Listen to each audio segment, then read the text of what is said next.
فرما ہمارا مضمون ہے عظمت اہل بیت۔ اسلام خشک مذہب نہیں ہے، صرف اخلاق کی بات کرو، نماز پڑھو، دھیان سے روزہ رکھو، عبادت کرو، زکوٰۃ دو اور ختم ہو جائے بات۔ اسلام وارفتگی والا دین ہے، اسلام محبت والا دین ہے، ذوق والا دین ہے، شوق والا۔ میری ملت میں آج جو آدمی بڑا گناہ گار ہوتا ہے نا، کلین شیف ہوتا ہے، بے نمازی ہوتا ہے، بڑا سخت ہوتا ہے، نوجوان بڑا کچھ کرتا ہے، یہ ان ساری غلطیوں کے باوجود بھی جب نبی پاک کا نام آتا ہے تو اس کے سینے میں جذبات ابھر جاتے ہیں، کیونکہ اسلام ایک ذوق کا نام ہے، ایک شوق کا نام ہے، ایک درد کا نام ہے۔ جب رسول کریم صلی اللہ علیہ وسلم کی بات آتی ہے تو گرچہ وہ بڑا گناہ گار ہے لیکن اس کے اندر حضور کی محبت موجود ہوتی ہے، وہ چھلک آتی ہے، اس کا چہرہ کھل اٹھتا ہے کہ یہ رسول کریم کی بات ہو رہی ہے صلی اللہ علیہ وسلم۔ تو اسلام ہمیں آداب سکھاتا ہے، نسبتوں کا ادب سکھاتا ہے، اسلام ہمیں اکرام سکھاتا ہے، اسلام ہمیں کہتا ہے کہ استاد کی اولاد کا بھی ادب کرو، اسلام ہمیں کہتا ہے کہ اپنے محسن کے بچوں کا بھی ادب کرو۔ اسلام یہ بتاتا ہے۔ ہمارے ہاں خشکی ہوتی جا رہی ہے، بزرگوں نے لکھا ہے کہ 3 قسم کے لوگ کسی کے مرید نہیں ہوتے۔ ایک چودھری صاحب جو ہوتے ہیں وہ بھی کسی کے عقیدت مند ہو سکتے ہیں، ان کے اپنے بڑے مرید ہوتے ہیں۔ تو اسی طرح جو آدمی پڑھ لکھ جائے اس کا بھی کوئی پیر، کوئی مرشد ہے، کیونکہ وہ خود سب سے زیادہ پڑھا لکھا ہے۔ اور تیسرا جو آدمی مالدار ہو، سیٹھ صاحب ہو، اس کا بھی کوئی رہنما، مقتدا، کیونکہ وہ کیسے جھکے گا کسی کے آگے، سلوٹ کیسے کرے گا۔ چند لوگ ایسے ہیں معاشرے میں جو دور ہو جاتے ہیں کیف سے، سرور سے، وہ نہیں سمجھتے کہ ادب آداب کس چیز کا نام ہے۔ لوگوں نے سمجھا اسلام میں خشک مذہب ہے۔ پڑھیے قرآن پاک کا 15واں سپارہ آخر سے، 16واں شروع سے۔ حضرت خضر علیہ السلام گئے، ایک دیوار گر رہی تھی، اللہ کے رسول نے محنت کر کے جو کام مزدور کرتا ہے وہ کام پیغمبروں نے کیا۔ حضرت موسیٰ اور جناب خضر نے دیوار سیدھی کی، اور جس بستی کی دیوار سیدھی کر رہے ہیں انہوں نے پانی بھی نہیں پلایا، کھانا بھی نہیں پوچھا، لیکن حضرت سیدنا خضر علیہ السلام نے دیوار سیدھی کر دی، محنت کی، کوشش کی، پسینہ بھی آیا، تھکاوٹ بھی ہوئی۔ حضرت موسیٰ علیہ السلام فرمانے لگے خضر سمجھ نہیں آئی، یہ تو اتنے خشک لوگ ہیں، پانی تک نہیں پلایا، اور آپ نے اتنی محنت کر کے دیوار سیدھی کی، تو پڑھ لینا آپ قرآن پاک۔ حضرت جناب خضر علیہ السلام کہنے لگے کہ یہ اصل میں نا ان کے لیے نہیں کیا، یہ کسی نیک کی نسبت ہے۔ اس دیوار کے نیچے خزانہ ہے، دیوار گر جاتی، خزانہ ظاہر ہو جاتا، خزانہ یتیم بچوں کا ہے۔ اور یہ قرآن مجید نے فرمایا وَكَانَ أَبُوهُمَا صَالِحًا، اور فرمایا یہ اس لیے اس کے بچوں کا خزانہ بچایا ہے کہ ان کا باپ بڑا نیک آدمی تھا۔ قاضی ثناء اللہ صاحب پانی پتی تفسیر مظہری میں لکھتے ہیں کہ وہ ڈائریکٹ باپ نہیں تھا، دادا نہیں تھا، پردادا نہیں تھا، بلکہ 7ویں پشت میں جا کے ان کا باپ بنتا تھا۔ تو رب نے فرمایا ایک بندہ نیک ہو تو میں نیچے 7 پشتوں پہ فضل فرمایا کرتا ہوں۔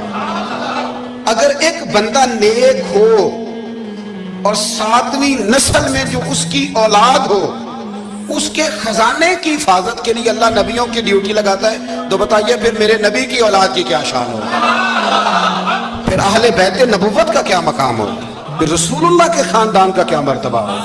ہم لوگ سمجھتے ہیں کہ بھئی مفت میں سلوٹ کیوں کریں جی، پیار کیا ہوتا ہے، ادب کیا ہوتا ہے۔ پہلی بات یہ ہے کہ ادب ادب ہی ہوتا ہے۔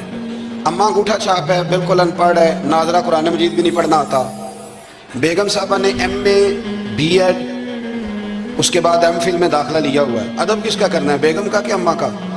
اماں تو ان پڑھ ہے، بیوی پڑھی لکھی ہے، اسے تو MA کیا ہوا ہے، B.Ed بھی کیا ہوا ہے، M.Phil کر رہی ہے، اماں کا کیوں ادب کرنا ہے؟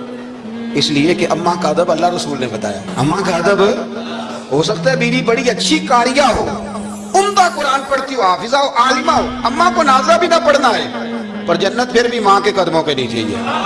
یہ سمجھ لیں ادب والے کا ادب۔ امام راضی نے ایک بات لکھی ہے، وہ کہتے ہیں جو قاضی ہوتا ہے نا، قاضی جج، اس کے آداب لکھے ہیں امام راضی۔ فرماتے ہیں اگر جج کے پاس مقدمہ آ جائے نا باپ اور بیٹے کا آپس میں جھگڑا ہے، اسے پتہ چل جائے کہ باپ سچا ہے بیٹا جھوٹا ہے، تو 100 دفعہ کہہ دے کہ باپ سچا ہے بیٹا جھوٹا ہے، باپ سچا ہے بیٹا جھوٹا ہے، باپ سچا ہے بیٹا جھوٹا ہے۔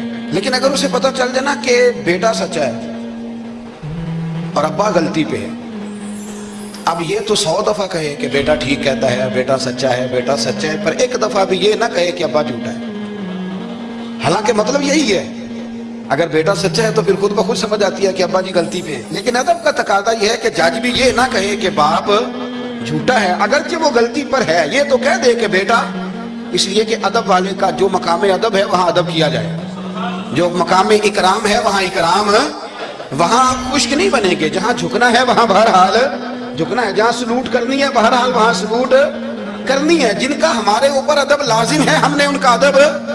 امام اعظم ابو حنیفہ رحمۃ اللہ علیہ ایک جنگل میں ایک باغ میں بیٹھے تھے, شاگرد ساتھ تھے, امام ابو یوسف تھے اور بھی آپ کے شاگرد تھے, تو کچھ لکھ رہے تھے. علماء جب کتابیں لکھتے ہیں تو 20 کتابیں انہوں نے کھول کے نشانیاں رکھ کے دائیں بائیں رکھی ہوتی ہیں, مختلف قسم کے نوٹس ہوتے ہیں, بڑا کچھ بکھرا ہوا تھا. شاگرد تھے, باغ کے ایک کونے میں بچے کھیل رہے تھے.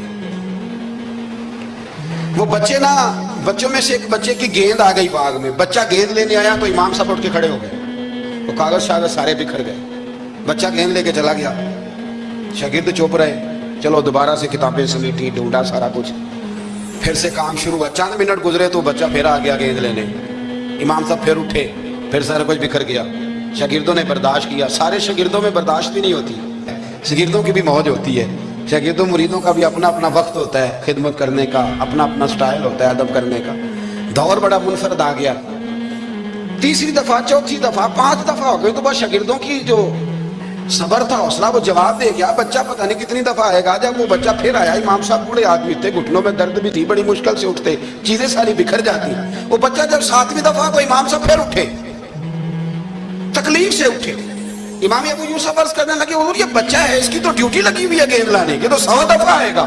تو امام صاحب فرمانے لگے, یہ 100 دفعہ آیا تو میں 100 دفعہ اٹھوں گا, آنے دو. کہ حضور کیوں آپ اٹھیں گے؟ فرمایا یہ میرے استاد کا پوتا ہے.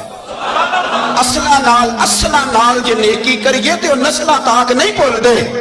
سن لو, اصلا نال جے نیکی کریے تے نسلہ تاک, ہاں بے اصلا نال نیکی کریے تے پھول کنڈیاں نال تول دے. بے اصلا نال, میں میرے استاد کا پوتا ہے تو اٹھوں نا, یہ 100 دفعہ ہے, میں اٹھوں گا.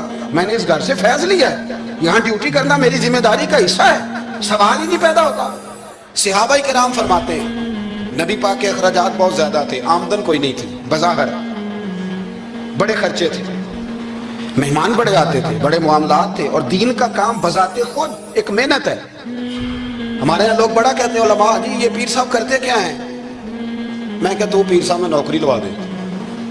کہتے وہ فلانے مفتی صاحب ڈیوٹی کیا کرتے ہیں؟ میں کہتے ہیں دینے نو دیہڑی لے جائے کر مفتی صاحب نہ, مستریاں نہ لائے, تاکہ روٹی تو کھا لینا. اور خدا کے بندو, جو بندہ سویرے ڈیوٹی کرنے جائے گا وہ شام کو آ کے ریسرچ کر سکے گا کتاب و سنت پہ, تو ایک صفحہ پڑھے گا تو سو جائے گا.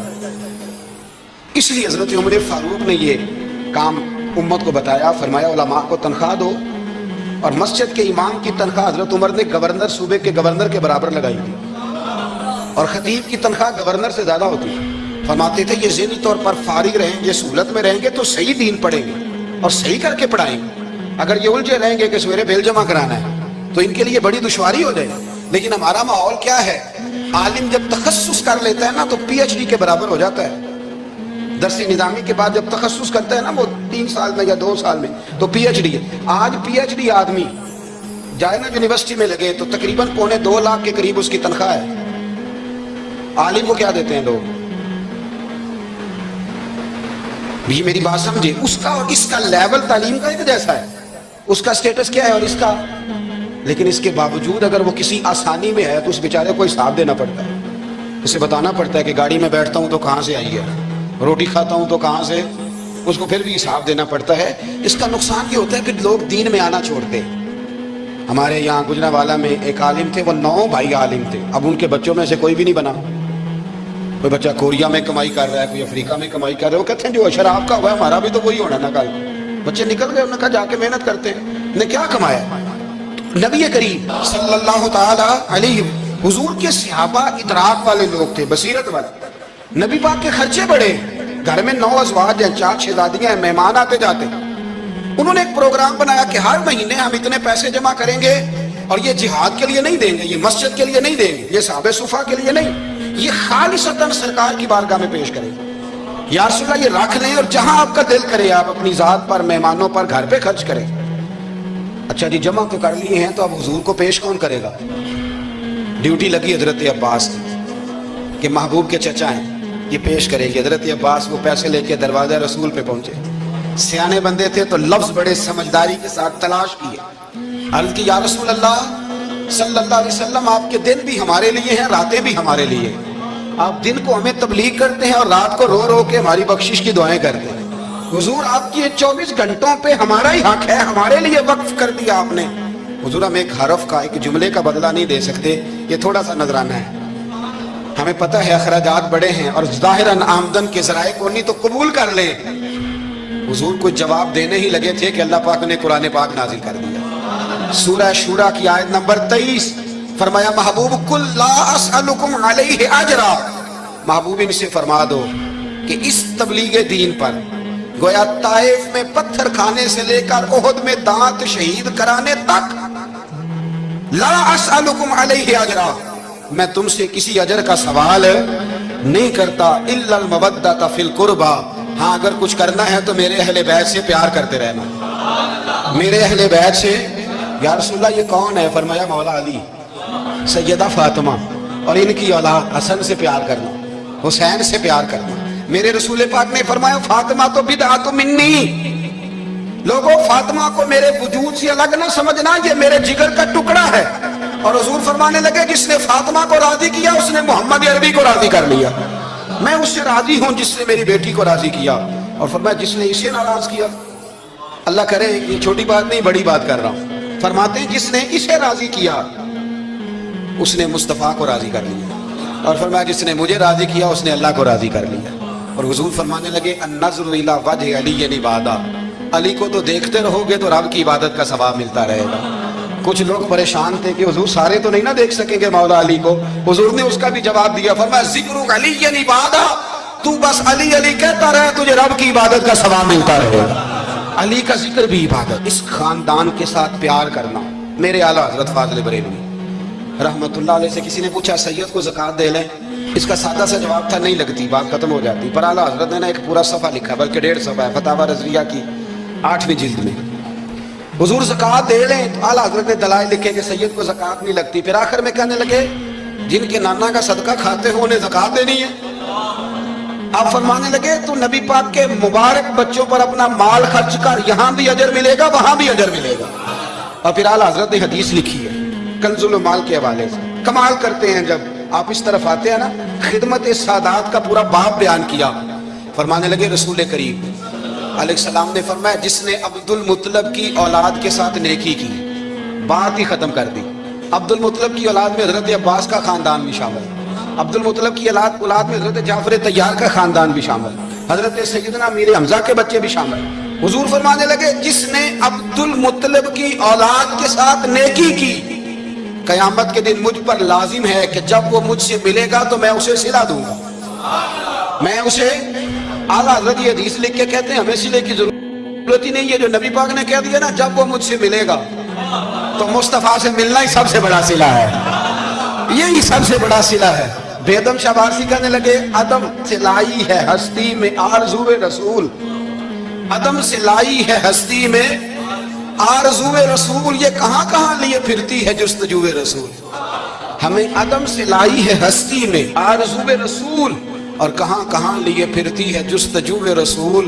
عجب تماشا ہو میدان حشر میں بیدم کہ سب ہوں پیش خدا اور میں روبرو رسول، سب ہوں پیش خدا اور میں روبرو رسول۔ میں حضور کے سامنے، تو محبوب فرمانے لگے جب وہ ملے گا نا تو اجر میں دوں گا۔ تو پتہ یہ چلا خدمت سادات، ان سے پیار کرنا، اہل بیت نبوت سے ان کی شان کو سمجھیں، مرتبے والے کا مرتبہ ہمیشہ سمجھنا چاہیے، ہمیشہ جس کو اللہ نے مرتبہ دیا ہے اس کے مرتبے کو سمجھ